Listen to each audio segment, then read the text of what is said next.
નમસ્કાર મિત્રો, તમારું સ્વાગત છે દશામાં જ્વાલામાં શક્તિપીઠ ચેનલમાંથી। તો આજે આપણે દશામાની અને મેલડીમાંની વાર્તા કરવા જઈશું કે કેવી રીતે એક દીકરી અંબાને આ કેવી રીતે મહાશક્તિશાળી સ્વરૂપા દુર્ગા બનાવે છે। તો આપણે આ વિડીયો શરૂ કરવા જઈએ। વિડીયો સારો લાગે તો વિડીયોને લાઇક અને ચેનલને સબસ્ક્રાઈબ કરી દેજો।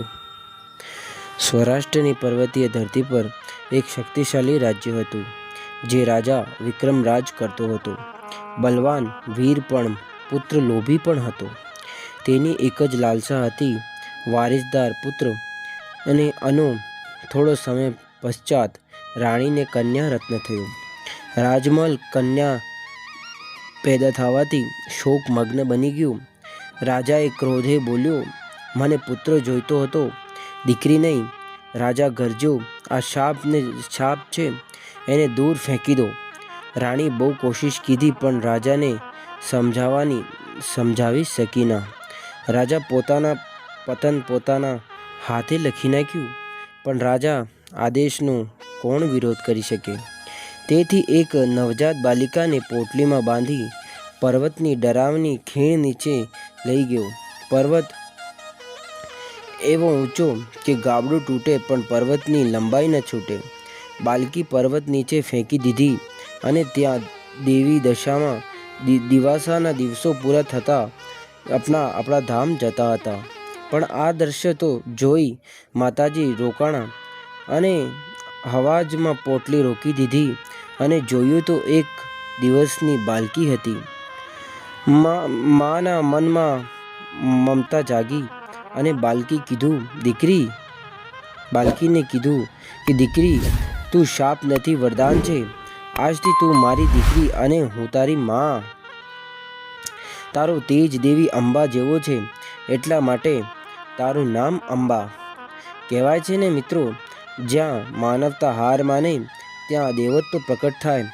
અંબા દશામાં સાથે રહેવા લાગી અને પર્વતોની શરણમાં ફરતી અને ઝરણોની સાક્ષીમાં સબ શીખવામાં આવતું હતું। અંબાએ શાસ્ત્ર શીખ્યા, બધું અસ્ત્ર શસ્ત્ર ચલાવવું શીખ્યું, ધ્યાન ધારણ કરવું શીખ્યું। પણ અંબા મનથી અંધકારમાં ભાગી નહીં અને એટલે દશામાં જાણતી હતી કે પ્રકાશમાં રહેવાથી અંધકારની ખબર ના પડે। તેથી તને હું મેલડીમાંને પાસે મોકલું છું। તત્પશ્ચાત દશામાં અંબાને માં મેલડી પાસે મોકલી અને અંબા ચાલતી ચાલતી એક જૂના મંદિર પાસે પહોંચી। માતા મંદિરમાંથી મેલડીમાં બોલ્યા કે દીકરી, તું શક્તિ સ્વરૂપા છે પણ અજ્ઞાની પણ છે। તારો પ્રથમ પડાવ તારે ભયને મારવો પડશે। માતાજી અંબાને એક ગુફામાં બેસાડી સામે એક જ્વાલા પાછળ થયું એક છાયાચિત્ર।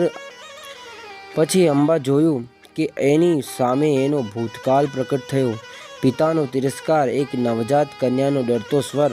અંબા કાંપી અને થરથરાઈ, પણ દશામાના સ્પર્શ એને યાદ આવ્યો। ઓ આંખ બંધ કરી જાપ જપવા લાગી અને કીધું, મને છોડનારો તો એક માનવ હતો, પણ મને ઉઠાવનારી એક મહાદેવી દશામાં છે। તેજ ફાટ્યું, છાયા ભસ્મ થઈ, અંબાના મુખ પર એક શાંત તેજ ચમક્યું। માતા મેલડી મુસ્કાઈ, હવે શરૂ થયો વામ માર્ગ, જે છે આત્મા પર નિયંત્રણનો। તું કેવલ જીવ નથી, તું માર્ગ છે। અંબા બધું શીખી, ભૂત વિદ્યા, મંત્ર, સંયમ, તંત્ર વિદ્યા, સ્વપ્ન યાત્રા અને ધ્યાનમાં બેસે તો જાડું વાયુમંડળ ધબકાઈ જાય। પણ અરણ્યના એક કોનામાં કોઈક નકારાત્મક શક્તિ જાગી, એક ગુપ્ત તાંત્રિક ગુટ જે મેલડીમાંની વિદ્યાથી ડરાયેલું હતું, અબ અંબાને ખતરો માનતું હતું। આ છોકરી જો જીવતી રહી તો અમારું તંત્ર ઢળી જશે। અને એક છાયા કહેવા લાગી, એક રાત અંબા ધ્યાનમાં હતી, એક સ્વપ્ન યાત્રા કરી રહી હતી, જેથી તેની પાછળ વામપંથી સત્તાઓની નજર છે। માં મેલડી જાણી જાય છે, અંબાના પગલાં સીધા સંઘર્ષમાં પડવાના છે। હવે વિદ્યા શીખવા સાથે લડવું પણ શીખવું પડશે। માતા મેલડી કહ્યું, દશામાં બધું દ્રશ્ય જોવે છે, અંબા દૂર ધ્યાનમાં ડૂબી રહી છે, સ્થિર છે. રાત અને દિવસ વચ્ચેનું મૌન છે અને એક અવાજ ગૂંજે છે. એક સમય હતો જ્યારે આ કન્યાને શાપ માનવામાં આવતી હતી, પણ એક કન્યાએ શાપને શક્તિમાં બદલ્યું. આ કથા એની છે. તો બોલો દશા માત કી જય, બોલો મેલડી માત કી જય, બોલો ज्वाला मात की जय। बोलो मित्रों, आज पहला भाग है और हम दूसरा भाग पर लाएंगे।